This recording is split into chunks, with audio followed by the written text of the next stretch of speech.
अब हम बात करते हैं बगलामुखी माता के बारे में, क्योंकि मैंने आपके कुछ पॉडकास्ट देखे इसके रिगार्डिंग। और मैं आता हूँ मध्य प्रदेश के आगरमालवा ज़िले से। और हमारे ज़िले में एक नलखेड़ा सिटी है जी बिल्कुल। और वहाँ पर बगलामुखी माता को बहुत माना जाता है। राइट। तो इसके बारे में कुछ कहिए आप कि उनकी क्या शक्ति है, क्यों इतना मानते हैं लोग।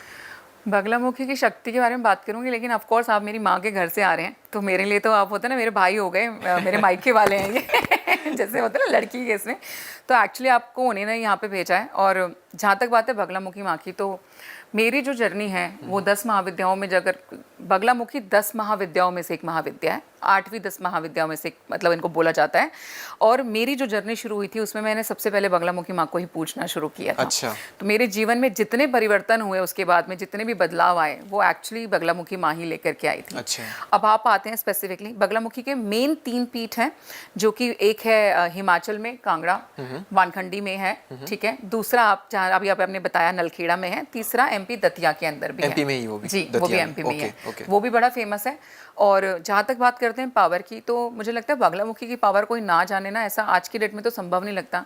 आप कोई भी नेता पकड़ लीजिए, एवरी पॉलिटिशियन डेफिनेटली परफॉर्मिंग दी बगलामुखी पूजा। उनके यज्ञों में इतनी ताकत होती है कि वो आपको किसी भी लीगल केस से जो है मुक्त करा सकती हैं। ओके, तो सबसे ज़्यादा पावर एक्चुअली बगलामुखी माँ की क्या है ना। अच्छा। बगलामुखी की माँ की जो पावर बोली गई है वो है स्तंभन, किसी भी चीज़ का स्तंभन कर देना। अगर आप उनकी फ़ोटो भी देखोगे तो उनकी फ़ोटो के अंदर उन्होंने एक आदमी की जीभा को पकड़ा हुआ है, ठीक है। दूसरे हाथ में गदा उनके पास में दिखाया गया है। तो वहाँ पर भी उन्होंने उसको काटा नहीं है जीभ को, सिर्फ उसकी वाणी को ही रोक दिया है। तो माँ के पास में जो सबसे बड़ी शक्ति आती है वो स्तंभन की आती है, यानी कि किसी भी ब्रह्मांड के अंदर किसी भी चीज़ को उसी जगह पे रोक देने की जो शक्ति है ना, वो बगलामुखी माँ के पास में है। अच्छा।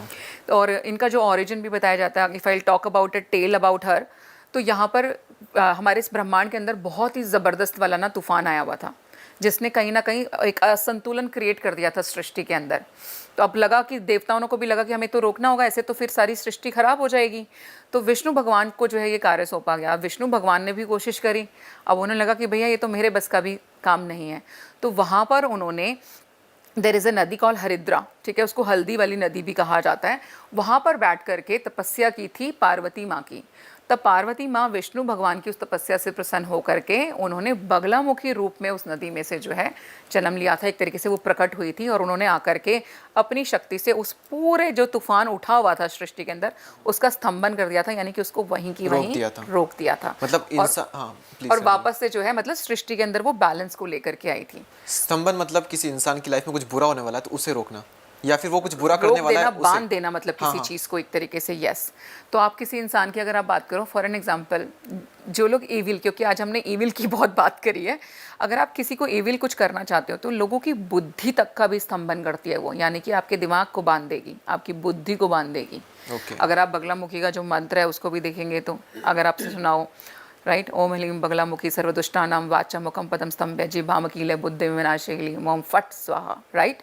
तो उसके अंदर भी बताया गया कि वो आपकी ज़ुबान को जो है वो खींच करके रोक देती है, आपकी बुद्धि को बांध देती है, बुद्धि का स्तंभन कर देती है, and that is how everything stops. तो शी इज़ वेरी पावरफुल। अब आपको लगेगा कि हमने क्योंकि बात करी, बड़े सारे पॉलिटिशियंस मैंने बताया कि उनकी जो है यज्ञ वगैरह करवाते रहते हैं, वो क्यों कराएंगे? क्योंकि उनको भी क्या करना है, अपने दुश्मनों पे विजय प्राप्त करनी है। तो वो सामने वालों की बुद्धि का स्तंभन कर दें।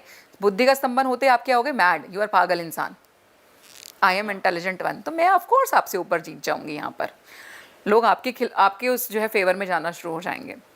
तो मेरे से एक बार किसी ने ये क्वेश्चन भी किया था कि आप बगलामुखी के साधक हो तो आप मारण भी करते हो क्या?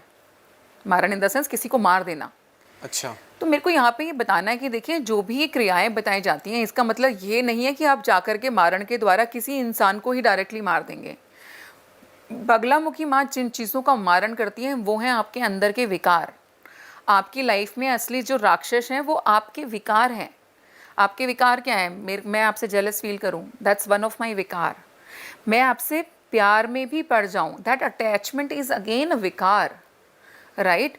मैं आपसे नफरत करूं, अगेन अ विकार। तो माँ इनका मारण करती हैं। आप इंसानों का मारण करने पे आ जाते हो यार, 2 मिनट में आपको नहीं करना चाहिए। बेटे को मारेगी या तो माँ और बगलामुखी के लिए बोला जाता है कि भाई बहुत ही क्रूर होती हैं ये, या कुछ भी है। तो मुझे लगता है यार, माँ ना माँ होती है। अब उसको क्रूर या जो सौम्य है वो बनाने वाले भी आप हो। आपकी माँ को आपसे बेटर पता है कि आपके लिए क्या अच्छा है क्या बुरा है। अगर आप कुछ गलत कर रहे होगे तो माँ के थप्पड़ नहीं लगाएगी? लगाएगी ना। तो ऐसे ही बगलामुखी माँ करती है। जब आप उनको साध रहे हो और अपनी लाइफ में कुछ गलत काम कर रहे होगे तो भैया पहला थप्पड़ तो वो आप ही को लगाएगी, दूसरे को बाद में रोकेगी।